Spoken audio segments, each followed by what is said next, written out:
Welcome to Doctoring the Truth, the podcast where we pull back the curtain on healthcare gone wrong. I'm your host, Jenna Tennell, and with me is my delightful co-host, Amanda House. We're two doctors of audiology here to bring you inside real-life cases where once trusted healthcare providers veered off the ethical path into criminal territory.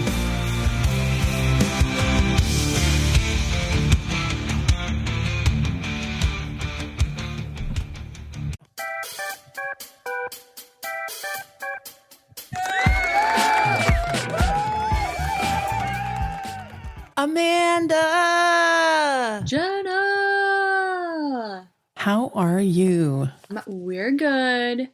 The baby's still sick, but we are okay. Oh, so I have a feeling we'll learn more about this later, but your theory maybe helped you, but not your baby? Well, so he went there for 3 days, got sick, got better. Went there for another 3 days. Now I think we're dealing with something else. But my theory is strong. We'll talk about it. I can't wait.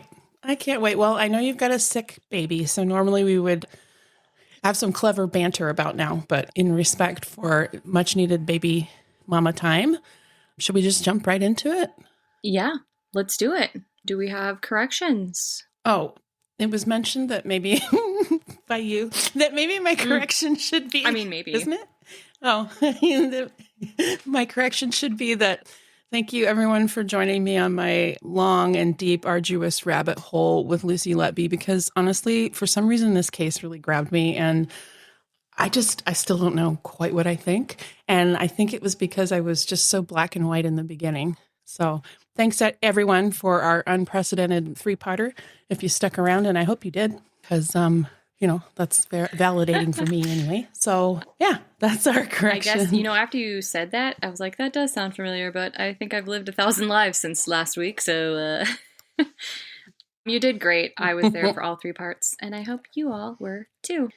We're going to move on to a sponsor here. It's always been an important sponsor to me, but most especially while my baby wakes up every 30 minutes at night. Strong Coffee Company. They offer a premium instant blend that combines convenience with health benefits. Their standout black fair trade instant coffee delivers a smooth, robust flavor while adding 15 grams of protein, 5 grams of MCTs, and 250 milligrams of adaptogens like ashwagandha and theanine. This formula provides lasting energy, sharper focus, calm without the jitters, and even supports better sleep and mental clarity. Ideal for new mamas, we all need that. Busy professionals, and everyone in between. Or both, right? If you prefer a creamy coffee, they've got lattes.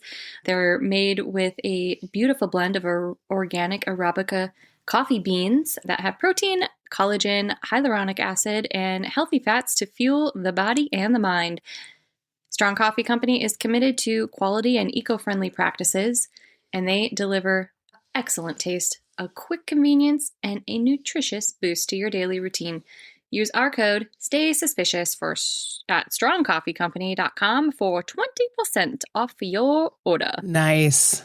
That's a good discount. Yeah, we love a 20%er. Bear with me as I'm making my font bigger because my eyeballs feel like. But also, you have 5,000 today. You have 5,002 references, so this is. Yeah, you guys. We're doing a two-parter, so I was like, should we do that after coming off a 3? I don't know, but we're doing it. So we're going over to Sussex. Ooh, are you ready? Going over the pond, are we? Oh, I like a bit of Sussex of an evening. We're going over the pond. Trigger warnings, I left that blank again, per usual. I don't think there are any. I'll mention as they come across if there are. But I don't think so. It's just a very interesting, old-timey. Well, it's not that old-timey. But it is the 1900s. I have patients who tell me their birthday and they say 1900 and such, and I'm just like, oh my gosh, I was born in the 1900s too. It just sounds so old. It feels like it should be, but it's not really that old. Nothing like makes you feel old with a newborn. I was born in the 1900s. Okay, well, we're in Eastbourne, Sussex. It's November 1950. It's a town of white cliffs, grand hotels, and quiet money. They called it God's waiting room, a place where wealthy widows came to live out their final years in peace, tended to by servants, and visited by doctors who still made calls in the dead of the night. Edith Alice Morell was 81 years old. She had survived a stroke 2 years earlier, and now she lay in her bed at Marden Ash, her comfortable home, attended around the clock by private nurses. She was wealthy, and her estate would be valued at £157,000. Yeah, I didn't convert. That's okay. That's a lot of money. Because I would have to convert twice. I mean, that's too much converting. That's too much math. To US and then I don't math. If y'all know me, I don't math. Well, I could Google it. Anyway, okay. So it was a lot of money, and she was frail, and, another thing she was addicted to morphine and heroin. Oh, no. The man who made her addicted was the same man who now sat at her bedside with a syringe in his hand. Oh. His name was Dr. Adams. He was a heavyset, devoted, smiley man. A man who held your hand and prayed with you, who came when you called at 2 a.m, and a man who, over the course of 30 years in this genteel seaside town, had been named in 350 wills. Just a couple. Oh boy, I'm starting to smell suspicion here. If you smell suspicion, guys, there's probably suspicion. In the final days of Edith Morell's life, Dr. Adams prescribed 40.5 grains of morphine and 39 grains of heroin, quantities that a prosecution expert would later say could only have been prescribed with murderous intent. To put this into perspective, 1 grain equals 64.8 milligrams. Mm-hmm. Oh my gosh, I wasn't expecting that. I thought a grain would be just like this, like on a molecular level. Yeah. 64.8 milligrams? Yeah. 1 grain. I mean, shouldn't they get like 5 milligrams total? Yeah. And let's remember that he ordered 40.5 grains of morphine and 39 grains of heroin. Jeez. Insane. So on November 13th, 1950, Edith Morell received her last injection, and she never woke up. Adams signed the death certificate himself. Cause of death, he put? Stroke. Yeah. Yeah. It's not wrong. He also recommended cremation. He answered no on the form when he asked if he had any financial interest in the deceased's estate, and then he collected her Rolls Royce and drove off. I'm sorry. First of all, stroke is like lie by omission. And second of all, I'm not interested as long as I get a Rolls Royce out of the deal. Yeah. Not sus. Yeah. No.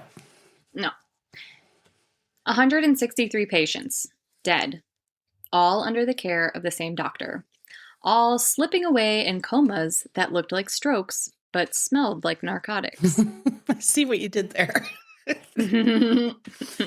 Oh, man. 42% of his patients were diagnosed with cerebral hemorrhage against a national average of only 15%. Wow. 132 of them had left him something in their wills. Man. 1 doctor, 1 town, over 3 decades. And when a Scotland Yard detective finally came to Eastbourne and laid the numbers on the table, Adams looked him in the eye and said, quote, "Easing the passing of a dying person isn't all that wicked. She wanted to die. That can't be murder. It is impossible to accuse a doctor." End quote. Oh, boy. And this, my friends, is the story of Dr. John Bodkin Adams, the doctor who inherited the dead. This is so disgusting and dark. John Bodkin Adams was born on January 21st, 1899, in Randallstown, County Antrim, in the north of Ireland. His father, Samuel, was a watchmaker and jeweler who kept a shop at 27 Main Street. He preached every Sunday without fail at the Plymouth Brethren Meeting Hall. The Plymouth Brethren is, well, picture this. There's no stained glass, no organ music, no ordained clergy, just scripture, plain dress, and unshakable conviction that the world outside of the congregation was fallen and corrupt. The brethren didn't dance or drink, and they believed that every material thing, every coin, inheritance, and windfall was a gift from God, placed in your hands only by divine providence. What? Sounds like a good time. Oh, I thought you were going to say I said something wrong. No, I just trying to be polite and raise my hand. Call me so I can make a comment because, oh my God, how exciting would it be to hang out with these people? Yeah. Oh, man. It doesn't sound like a bad time. It does to me. What? Yeah. No dancing? No drinking? No material things? No, it totally sounds like a horrible time. Mm. Very plain Jane, boring. Okay, so where was I? Okay. Yeah, okay, so remember all of this because it matters later. John's mother was Ellen Bodkin Adams. She was described, without apparent irony, as the holiest woman in Ireland. Oh, God, she's an even better time. Oh, she's an even better hang. She was devout to the point of severity, and she would remain the most important person in her son's life until the day she died. Oh my gosh, it stinks of Ed Gein type attachment here. Oh boy. Yeah. Together, Samuel and Ellen had 2 boys, John and his younger brother, William Samuel, who was born in 1903. It was a strict childhood, shocking. It was God-fearing, respectable, but then the tragedies came fast. In 1914, Samuel died of a stroke, and John was only 15 at the time, and he was away at boarding school.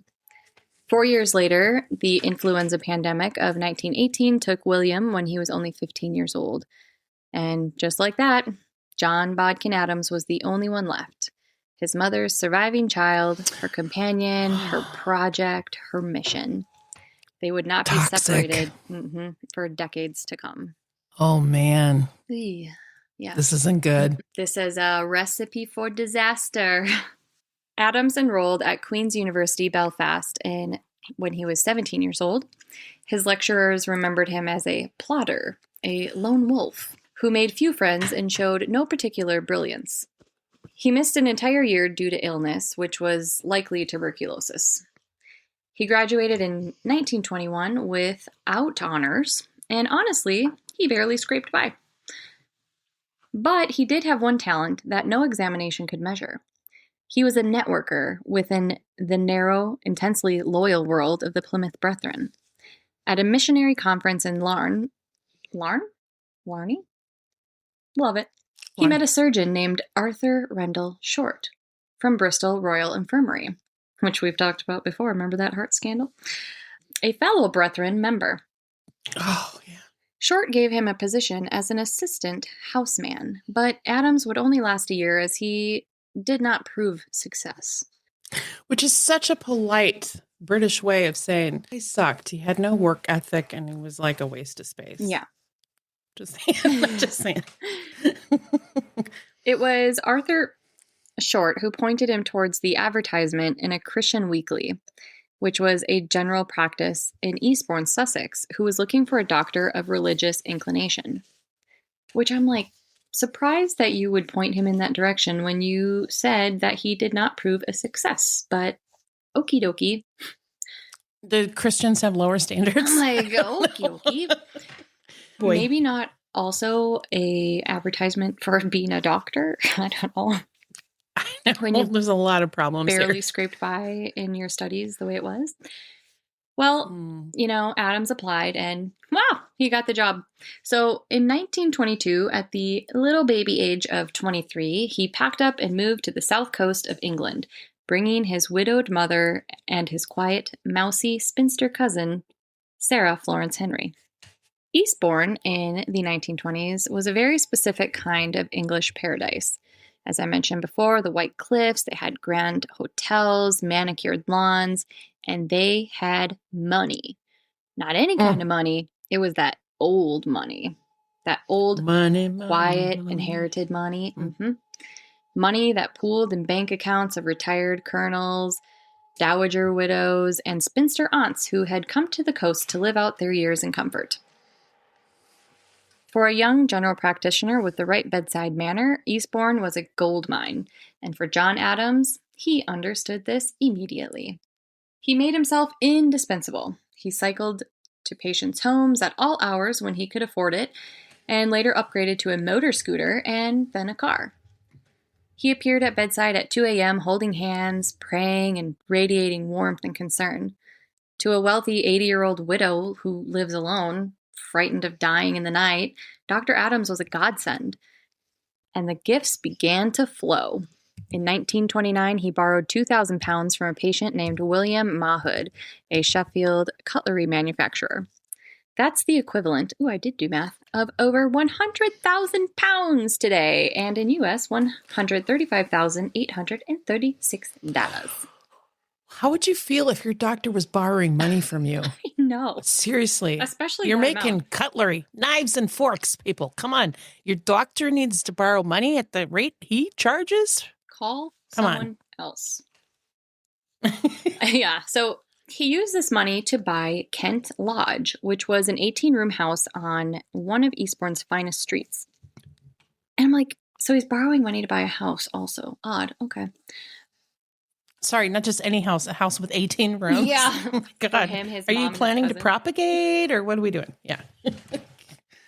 So he also took to inviting himself into the Mahoods' home at mealtimes, bringing his mother and cousin along, because why not?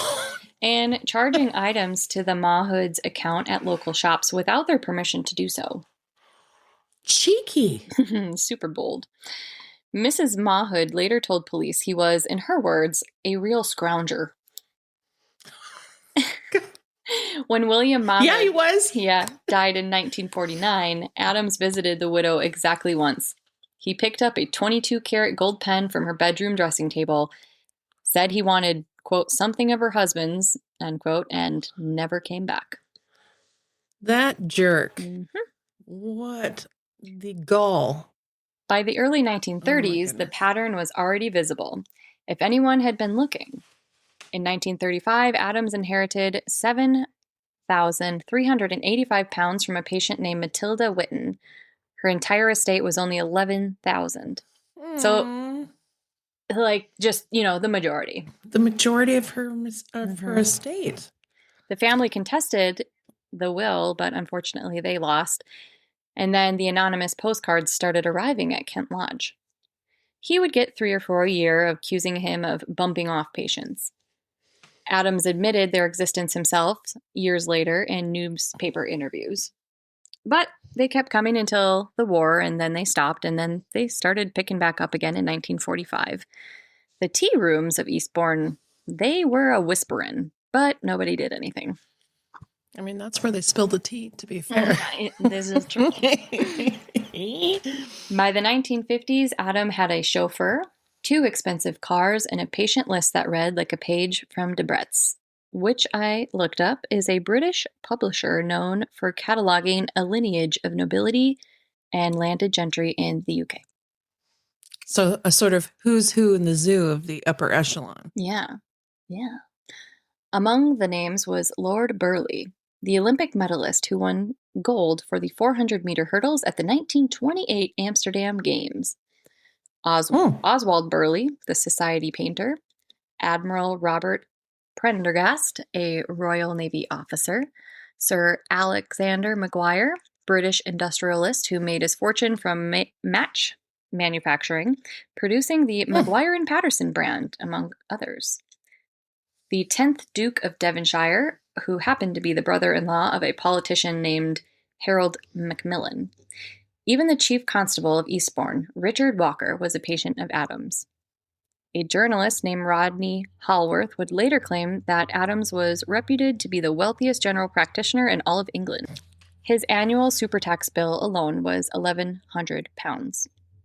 When police eventually asked him about his legacies, Adams waved the question away. "I don't want money," he said. "What use is it? I paid £1,100 in super tax last year." But the money kept arriving and the patients kept dying. So How does one small-town GP allegedly kill 163 people over 3 decades and get away with it? The answer, according to Scotland Yard's investigation and the work of historian Pamela Cullen, who gained access to the sealed police files in 2003, is that Adams didn't operate like a conventional killer. There was no single dramatic act, no poison in the teacup, no pillow over the face. Instead, he had a system, a methodical system, a slow, patient, 7-step waltz, shall we say, with death. And I don't know, I'd say these are probably the steps. So step 1, cultivate. Adams built trust. He was the doctor who came to your house at 2 a.m. He held your hand and prayed with you. He remembered your birthday. He became not just your physician, but your confidant, your friend, your family. And for elderly patients who outlived their spouses and whose children lived far away, Adams filled a void for them, and he made himself indispensable. Step 2, prescribe. Then came the drugs. Morphine for pain and heroin for cerebral irritation. Barbiturates for insomnia, always with a medical justification and always in quantities that crept upward week by week and month by month. The pharmacy ledgers, when Scotland Yard finally obtained them, were staggering. For Edith Morell alone, in the last 10 months of her life, Adams had prescribed her 1,629.5 grains of barbiturates, 1,928 grains of Sidormid, which is a sedative hypnotic drug, 164 grains of morphine, and 139.5 grains of heroin. And as we touched on earlier, these are not therapeutic doses, my friends. These are chemical restraints. I'm sorry. So how in what time span 10 did months. he give her all of these? 10 months. 10 months. I mean, it's enough to kill a horse day 2, you would think. Yeah, I'm like, elephant maybe? Holy cow. So step 3, addict. The drugs did exactly what drugs do. They made the patients confused, pliant, dependent. A woman who had once run her own household, managed her own investments, and made her own decisions couldn't recall their own name within months. Agnes Pike, one of the rare survivors, was reduced by Adams' prescriptions to a state where she could not remember who she was or even how old she was. When her family intervened by bringing in a second doctor who took her off of the medications, she recovered fully within 8 weeks. She was back to doing her own shopping, and that recovery tells you everything. Adams' drugs weren't treating illness, they were manufacturing helplessness. Step number 4, the will. Here's where the money enters the picture. Adams was involved in rewriting at least 350 wills. 350. He would suggest to patients that paying his fees would directly incur tax. But bequests? Bequests or legacies were tax-free. Wouldn't it be simpler then if he murdered to just leave him something in the will? He accompanied patients to the back. He was present when solicitors drew up new documents. A saying then began to circulate in Eastbourne, one of the grim jokes, that the community comes up with, that everyone tells but no one investigates. The saying was, once you've made out a will in Dr. Adams' favor, your days are numbered. They're not wrong. Step number 5, isolate. The next step was to cut the patient off. Visitors were discouraged and correspondences were intercepted. Nurses were asked to leave the room before injections. When Neil Miller's sisters, Clara, Hilda, and Annie, came under Adams' care, their relatives were unable to reach them. Letters went unanswered and phone calls weren't returned. The women were kept sedated, docile, and unreachable. When nurses asked Adams what was in the syringes he carried in his fancy leather bag, the ones that he prepared privately and the ones administered behind closed doors, he just refused to say. Shocking. Mm-hmm. Step number 6, the special injections. Multiple nurses testified to the same pattern. Adams would arrive, ask the nurse to step outside, and then he would pull a syringe from the bag. The syringes were preloaded with contents unknown. He administered the injection, and the patient would slip deeper into unconsciousness. Then he would leave. One nurse, attending Gertrude Hewlett in her final hours, said directly to her face, "You do realize, doctor, that you have killed her." She was later barred from giving this evidence at trial. Why did he ask them to leave? I mean, was it ostensibly because...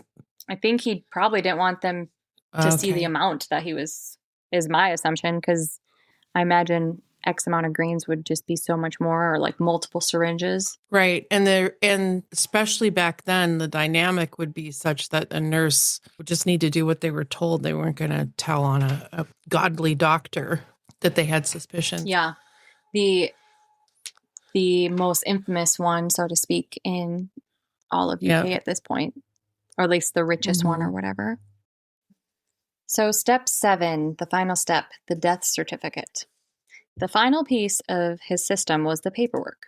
He was the one to sign the death certificates himself, and the cause of death always ranged from cerebral thrombosis, cerebral hemorrhage, stroke, or natural causes. And every single time he recommended cremation, which conveniently destroyed any toxicology evidence that may have told a different story. The cremation forms asked a very specific question. Did the certifying doctor have any financial interest in the death of the deceased? And he answered no, every single time. Even when he had been named in the will. Even when he knew the Rolls Royce was coming. When a detective finally confronted him about the lies, his response was breathtaking in its shamelessness. Oh, that wasn't done wickedly. God knows it wasn't. We always want cremations to go smoothly for the dear relatives. If I said I knew I was getting money under the will, they might get suspicious, and I like cremations and burial to go smoothly. There was nothing suspicious, really. It was not deceitful. That was a quote from Adams. Not deceitful? Right. The man who lied on government forms to avoid autopsies that would have revealed lethal drugs in his patient's blood? That man looked at a Scotland Yard detective in the eye and said, it was not deceitful. Oh, ballsy. Maniac. And the system worked. For 30 years it worked. And why? Because no one questions a doctor. Who second guesses the kindly GP who prays with you and comes in at 2 a.m.? And in 1950s England, a doctor's word was almost sacred, and John Bodkin Adams exploited that trust with the patience and precision of a man winding a watch. His father's trade, after all, had been watchmaking. Oh my gosh. Adams understood gears. He understood mechanisms, and he understood that if you apply the right pressure in the right sequence at the right time, the hands move exactly where you want them to. But before we get further into this, it's time for a chart note. Chart note. Chart note? Chart. No. Hello? I know. Wake up, Jenna. Welcome to the chart note segment where we learn about what's happening in medicine and healthcare, or about my breast milk.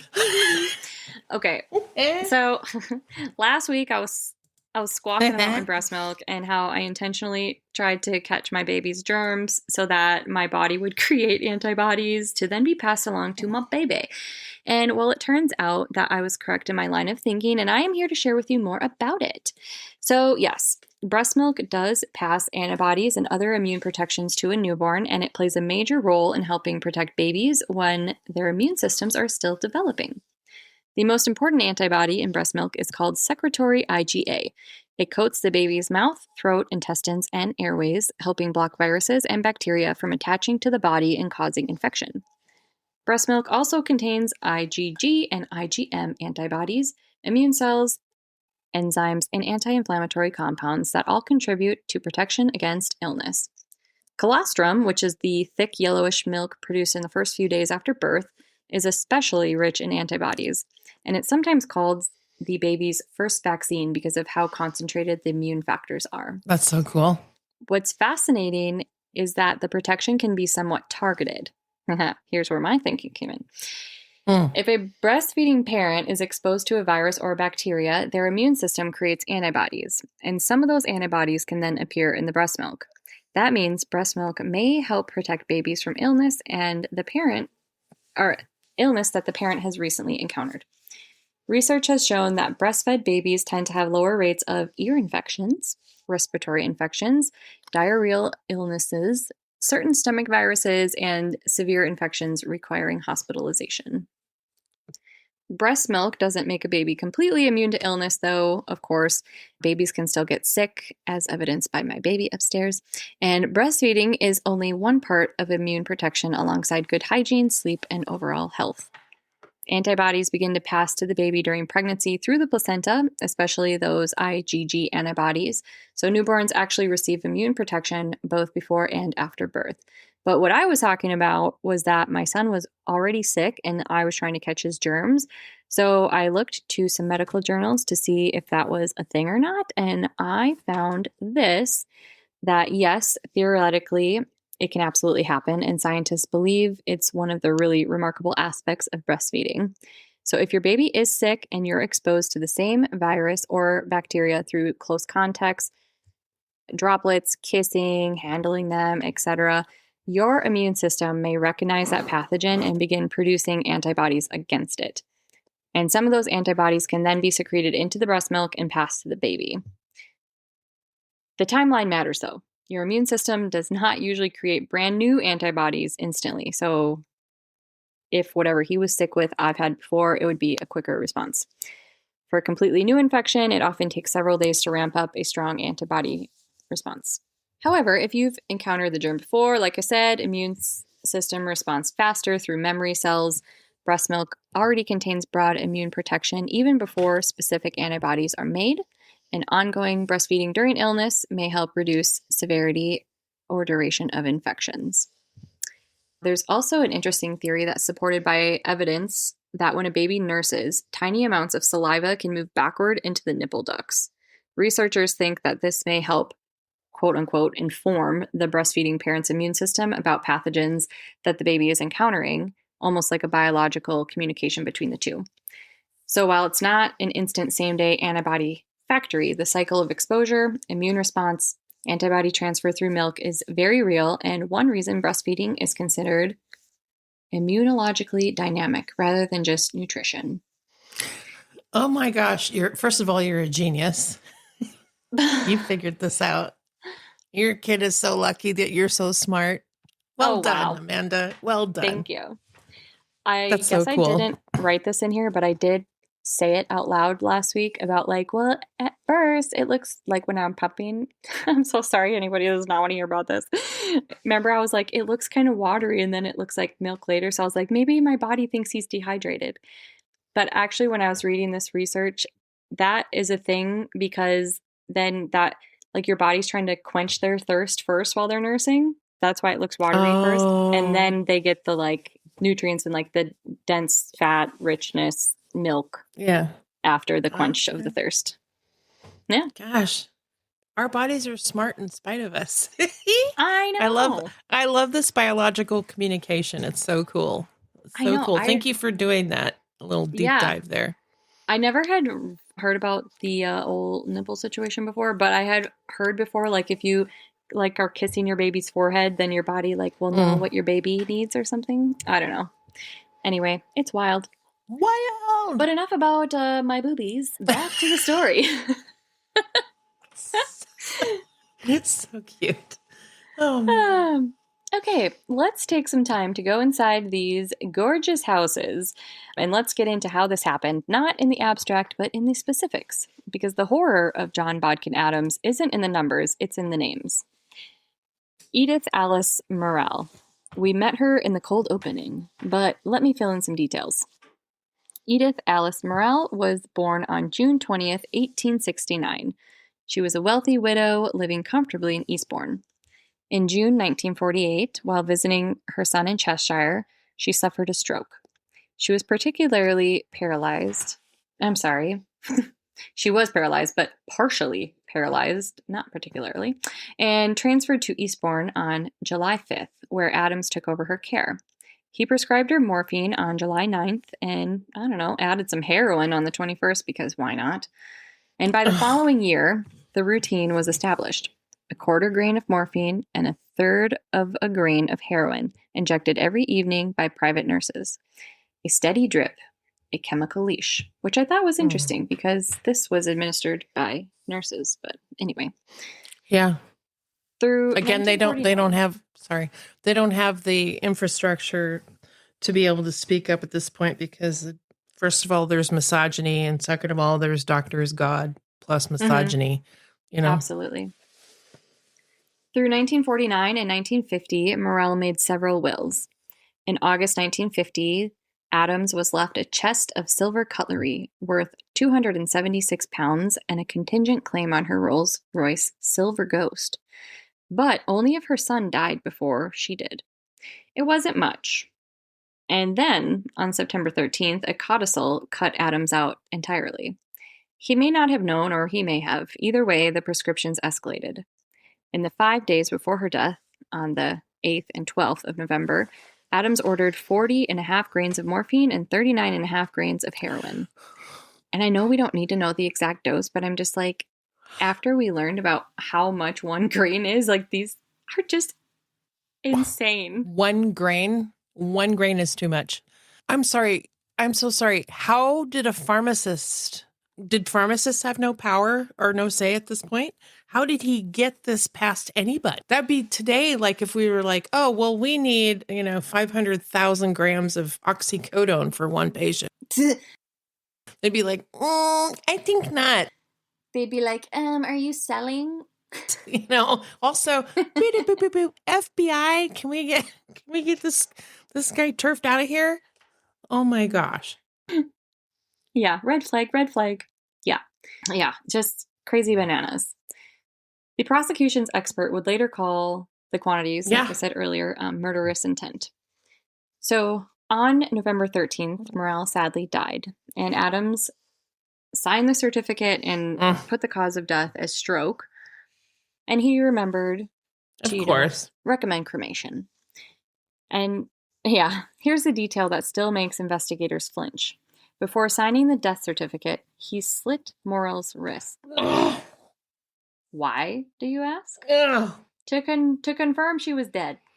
Because she was so high and so, stupefied on these drugs. He's like, I need to be sure because she could still be in there somewhere.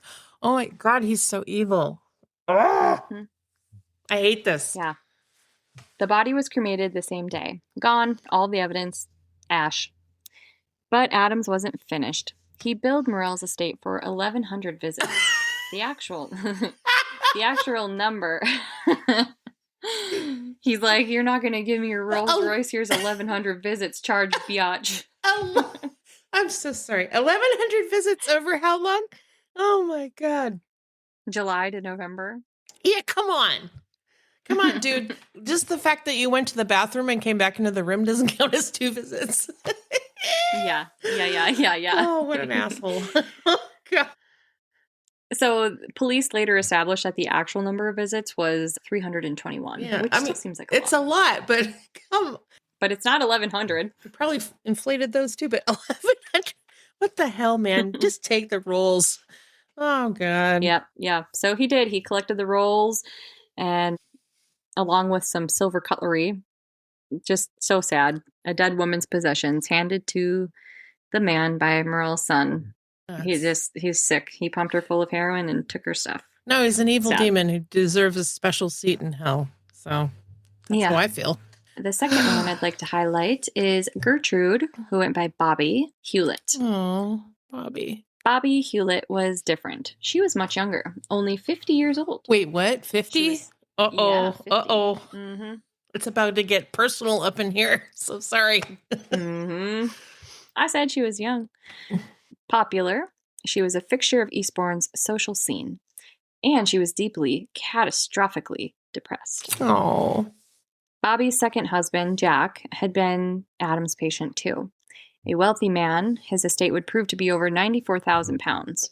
Oof. When Jack developed what Adams diagnosed as a cancerous bowel obstruction, the doctor prescribed heavy opiates. But I just want to share with you guys, obviously, we type out our script. And I wrote that the doctor prescribed heavy pirates. Arr, matey. Arr, matey. Arr. I'm here for your cancerous bowel. Arr. I may be a heavy man, but I shall sit upon your bowel. Until I get my booty, my bounty. I'm so sorry. That's such a cute mistake. Okay. All right. But this is not a cute story. So have to have our... Not a cute story, yeah. but We just have to have our little glimmer here. Exactly. 100%. LOL, that's so funny. I was reading like, oh my god, I must have meant to write opiates because I definitely didn't mean to write pirates. Damn autocorrect.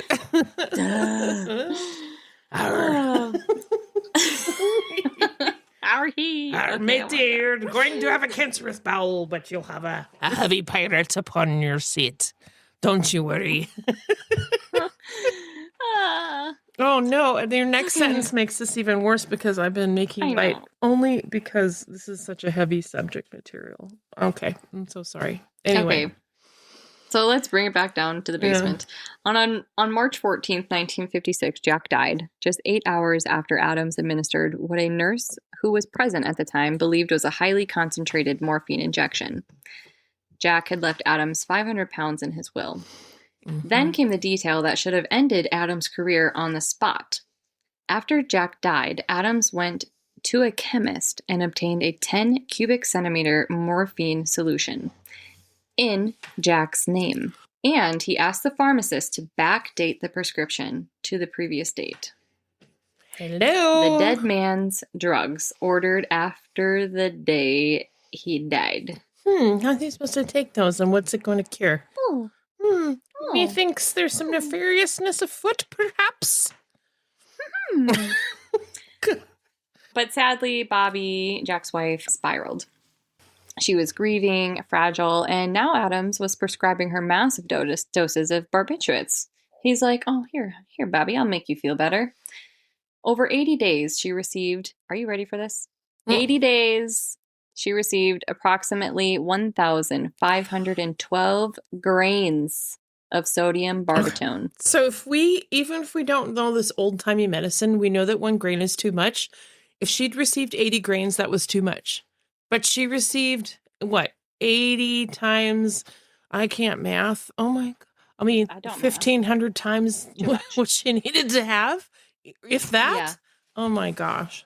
That's disgusting. I don't know how he gets away with this. Her friends and household staff said she appeared drugged and urged her to leave Eastbourne to get away from him. I'm surprised she's conscious.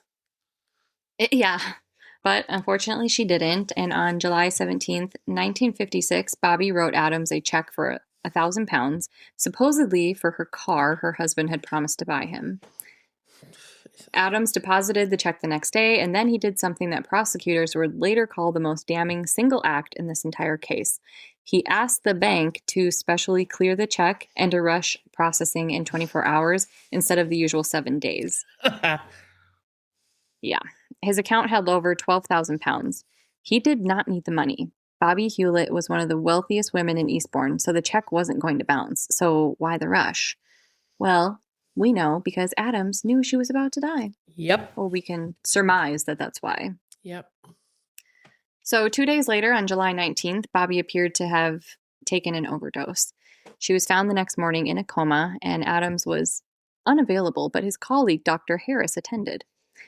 When Adams finally arrived, Harris mentioned the possibility of barbiturate poisoning. Adams said, no way, that's impossible. He did fail to mention her depression, suicidal thoughts, or the 1,500 grains of barbiturates he had been feeding her for months. But a pathologist named Dr. Shura was called in and immediately asked if she should test the stomach for narcotic poisoning. But both Adams and Harris said no. I mean, details schmeetails, right? I mean, yeah, she must have done it herself, even though it was prescribed for her. Well, and what an idea by a woman to check for women are feeble and over-emotional. She must have just taken her doctor's prescription. It was her emotions, guys. Yeah. Loosen that corset, man. Oh, my gosh. Yeah. Adams then visited a colleague at the Princess Alice Hospital and asked about treatment for barbiturate overdose. He was told to administer 100 to 200 cc's of megamide intravenously on a drip. Adams went back to Bobby's bedside and gave her 10 cc's, 1/10 of the minimum recommended dose. A single injection, no drip. The coroner would later call it a mere gesture. Yep. Then, this is the detail that makes the blood run cold. On the morning of Bobby Adams' death, Adams called the coroner's office. He wanted to schedule a private postmortem. She was still alive. Oh, I have chills. Oh my God, that's so disgusting and creepy and scary. Oh, that poor woman. Oh my God. Bobby Hewlett died at 7:23 a.m. on July 23, 1956, and a urine sample showed 115 grains of sodium barbitone in her system, which was twice the fatal dose. In a will dated just 5 days before her overdose, Bobby left Adams her 1954 Rolls-Royce Silver Dawn, worth at least 2,900 pounds. Adams changed the car's registration plate in December and sold it 13 days before he was arrested. Julia Bradnam. She was 85 years old when she died on May 11th, 1952. The previous year, Adams had asked whether her will was in order and offered to accompany her to the bank, just to check. The day before her death, Bradnam was well enough to do housework and take walks.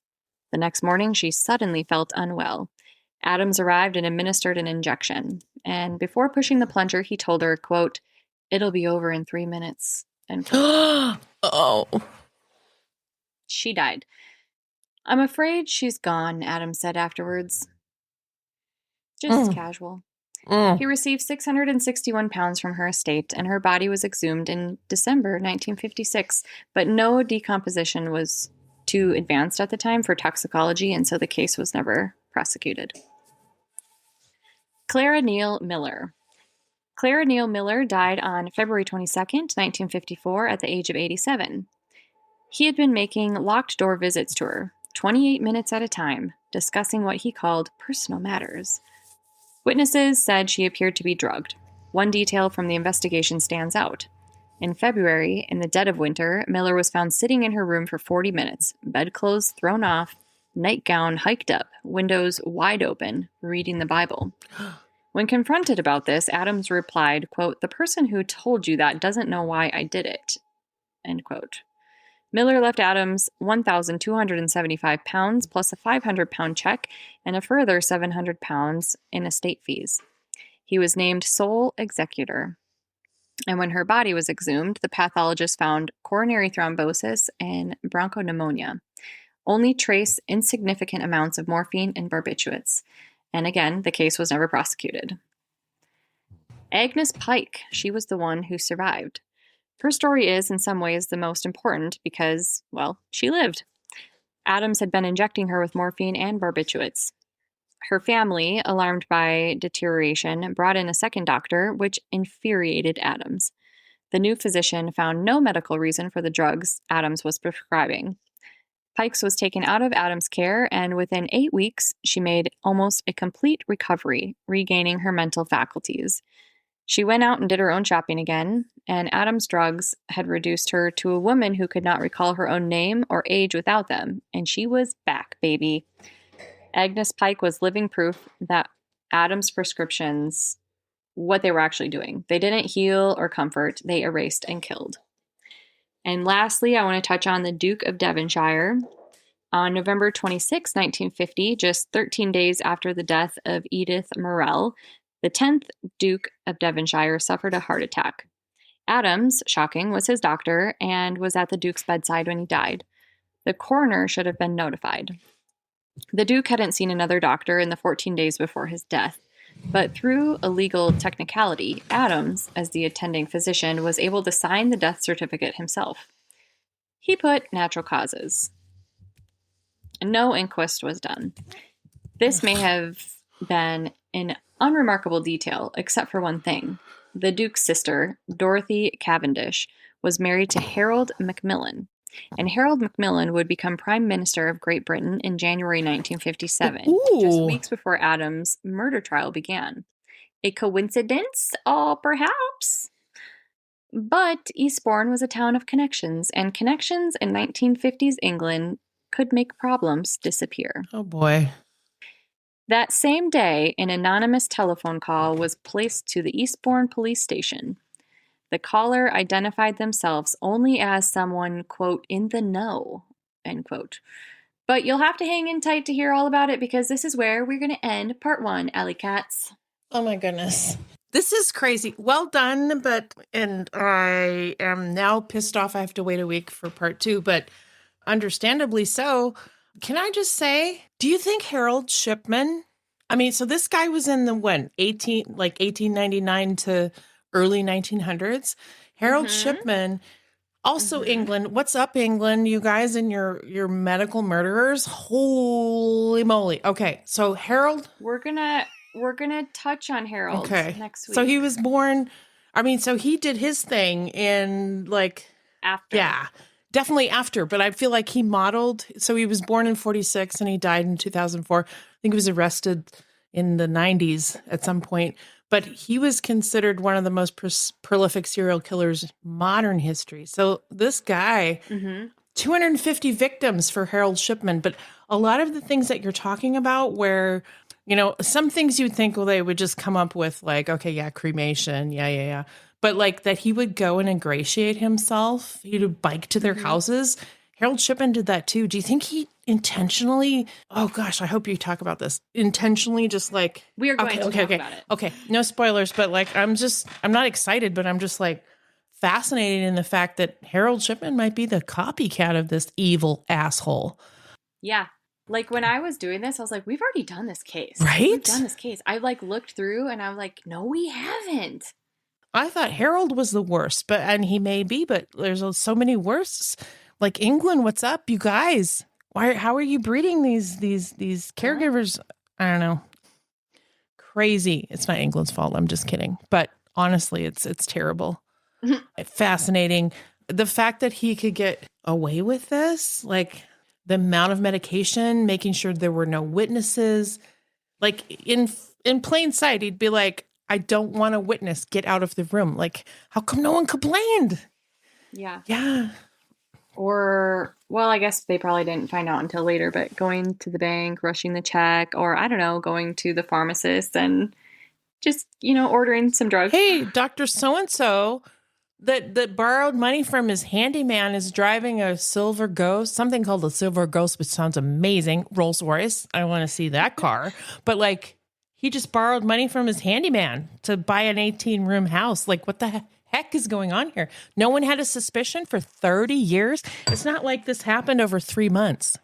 They did, but they only talked about it in the tea rooms. No one actually did anything until an unknown caller calls 911, which is where we're going to start next week. Okay. Well, I just think that all of us need to go to tea rooms, like on a regular basis, because that's where it's at. That's where it's at. Well done. Thank you so much. I can't wait to hear more. Should we talk about our next sponsor before we go into our medical mishap? Yeah, let's do it. Do you want me to? Or are you doing it? Okay. Yeah, you got it. So second sponsor, Tona Activewear. I mean, spring, and I want to get active. So I'm really excited because as much as we love Lululemon, they're pretty pricey, right? But Tona Activewear is activewear. I'm German now. Activewear. You must wear these costumes for your exercise. Sorry, German friends. But it was built by one of Lululemon's original designers. And in fact, the chief design officer was a competitive athlete. And so she, if anyone, understands what female athletes need, that the rest of us who aren't female athletes but aspire to be well-dressed female athlete wannabes. Sure. Yeah, exactly. So I don't know do you remember black leggings for girls who gym? I mean, these are designed for the last pair of leggings. Did you get a pair of those? I think you did. Was it you? No. One of my friends got them and they were like raving about them before I even knew who this Tona was. So you know what? Go out, get their leggings. It's time to move. It's time to embrace spring and summer and feel good because these are like a second skin. And I think Amanda described it at one point when we were talking about Tona, because we have so many sponsors, but that they work like a push-up bra for her butt. So I swear it was you. You sure you don't have a pair of these? I don't have these ones. It was a listener that wrote in and said, it was like a push-up. Because I remember that line, push-up bra for my butt. So yeah, listen, if Valley Cats are raving, we all need to get on board. So visit www.tonaactive, that's TONAACTIVE.com for 16% off your order with our code. What is it, Amanda? Stay suspicious. Stay suspicious. Okay, before we go on to our medical mishap segment, Alley Cats, we have another surprise for you. Everyone was so supportive and interested in our guest mishap recording by Mary Beth Basicky last week. Y'all sent in some questions, so we asked her back to answer them for us. So quick recap about Mary Beth. If you missed last week's episode, she is a top-notch trauma nurse with a history in social work. She has a woody and interesting voice that's easy to listen to. And although she broke up with him many years ago, she attributes her unique voice to years of friendship with her pal, Joe Camel. Truly, though, her voice is reminiscent of Janis Joplin meets Betty Boop meets Marilyn Monroe. Mary Beth is a natural-born storyteller. This queen walks, no, dare I say she runs to a fire instead of running away from it. So without any further ado, here's the medical mishap from Mary Beth. Hello, everyone. This is Mary Beth again.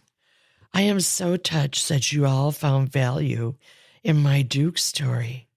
I've been asked by Jenna and Amanda to answer some questions that you Alley Cats sent in about that experience. What happened after you got home from Duke's house that Friday night? Well, the first night I was a mess. As I mentioned last week, I slept with my gun under the pillow and my Dobermans on the bed with me for protection. I had some pretty bad night terrors the next 2 nights and a lot of time on the phone with my honey. Thankfully, he was very supportive. That following Monday, I went to work and I met with my supervisor. And I'm going to set the stage for you here. I walked into my supervisor's office and closed the door behind me. I'm the senior social worker where I work, and he is a very measured man that I could not have predicted would react the way he did. I started to explain my experience with Duke and how frightening it was. I could have been killed, ruined my weekend, and my life for that matter. He gives me a chuckle and says, "Mary, if you can't handle the heat, get out of the kitchen." I was mortified with his answer and walked out. My always cordial relationship with him changed at that very moment. He disclosed who he was. Shortly after that, my path crossed with a relatively new therapist who came from about 4 hours away. At that point, I'm a glob of frustration, fear, betrayal, and anger. I rush into Rose's office and tell her about my Friday night experience with Duke. She doesn't miss a beat and says, I have suffered a severe trauma and need a professional to help me recover. Finally, a voice of reassurance. I immediately felt a weight lifted off of me and a glimmer of hope that I might be able to recover from this horror story. Thanks to Rose, by the end of that day, I had an appointment to see a therapist. My next action was to call the county and inform them that Duke had a pistol at his house and either law enforcement or family needed to get that gun away from him. The county was appalled and offered any assistance I needed. They did not offer to arrest Duke, though. His family called and felt awful about what happened to me. By the end of the week, Duke had his pistol taken away from him and incurred legal consequences from driving intoxicated and writing bad checks. The sheriff's office and family intervened, and Duke was taken to the nearest detox hospital. Things were changing for me as well.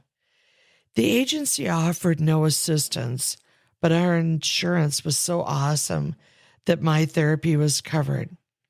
I met with my trauma therapist by the next Monday, and he was awesome. Over the next 3 months, my therapist helped me step outside my body and see the experience for what it was. My supervisor, despite the education and leadership, really didn't have the skills to handle a trauma. This is important because a person who lacks emotional intelligence and empathy can't help someone else with trauma. He didn't have the skill set or ability to lead. My supervisor, through his actions, told me who he was. And when someone tells you who they are, believe them. My therapist was amazing. And over the next 3 months, I learned to put that experience in a box on the shelf. And when I learned the skill to take the box off the shelf on days when I was feeling strong and supported to work on the issues. And when I was done for that day, the emotional junk in that box was returned to that box and put back on the metaphorical shelf. And while I returned to work and doing my job, I never spoke of Duke and that experience for the better part of the next 6 years. Only after I felt healed did I feel safe enough to discuss that experience. As for Duke, he called me when he got out of detox and rehab. He was very sorry and apologized for everything he did. My therapist gave me really good feedback on dealing with Duke and this experience in general. I didn't dump Duke as a client, but he never had a gun in his house again. He could never handle the responsibility. He never had a home visit from me again. In fact, it took me about 5 years to be able to drive down that gravel road. Duke was made aware that he needed to meet with me in my office for visits. His legal problems were his to work through.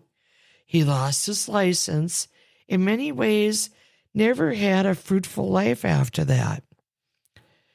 Being mentally ill did not excuse bad behavior. Why didn't you grab the gun? That is a really great question. I have had countless experiences in my life when the person next to me I'm visiting with or even another provider will say that if he were ever to have that situation or something similar to it, he would have done something completely different. The 3 stages of fear are more than fight and flight, but more often freeze. That experience taught me something about myself and fear in general. We never really know how to handle a situation till we are in that situation. I hope to be invited back to discuss my hostage negotiation training I did several years ago and what I learned. Were there any takeaways from this experience? I'm happy you asked that. I think a couple of things came out of this experience for me. What doesn't kill you makes you stronger.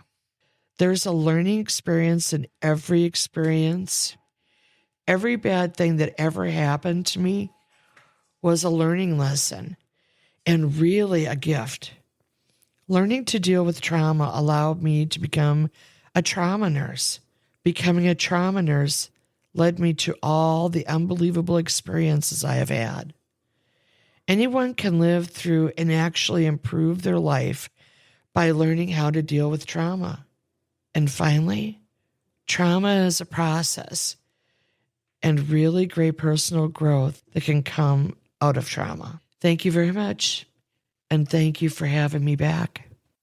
Oh my gosh, what a gem. Can you believe, first of all, what is up with that dude? Well, if you can't handle it, get out. Yeah, if you can't handle the heat, get out of the kitchen. Your boss. Are you joking? Oh my God. Dude, you don't know what heat is. I'm about to bring it. Yeah, I was going to say something not nice. But yeah, are you joking me? That guy sounds like the absolute worst. Mary Beth, I just wanted to say again, thank you so much for sharing your story. You are so brave. And also, can I just say, we love a therapist. We love therapy. I miss mine. She kind of broke up with me for a little bit because she can't figure out my schedule up here up north. And I'm like, don't break up with me. I need you. I talk about her all the time and the lessons I learned. So everyone needs a therapist. And I like something you said, Mary Beth. I will quote Mary Beth here. Having mental illness does not excuse bad behavior. Absolutely, underline, bold, exclamation point. And honestly, I'm just so happy you never had to go into that house again. I would never be able to go into the house again. Oh, for sure. But also, what kind of a goddess is able to forgive what he did and keep seeing him as a patient? Are you kidding me?